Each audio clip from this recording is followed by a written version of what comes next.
నెలకురించి flower. ఈ flower ని చూడాలంటే ఎప్పుడు పడితే అప్పుడు చూడడం కుదరదు. దీన్ని చూడాలంటే 12 సంవత్సరాలకు ఒకసారి మాత్రమే చూడగలం.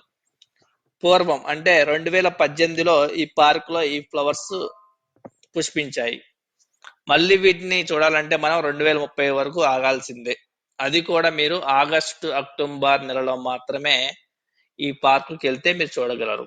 కాబట్టి మీరు ఆగస్టు అక్టోబర్ 2030లో ప్లాన్ చేసుకుంటే ఈ పార్కు అందాన్ని నెలకొంజి ఫ్లవర్తో మీరు చూడొచ్చు. ఆ సమయంలో ఈ పార్క్ చూడడానికి చాలా అందంగా ఉంటుందని చూసిన వాళ్ళు అయితే చెప్పడం జరిగింది.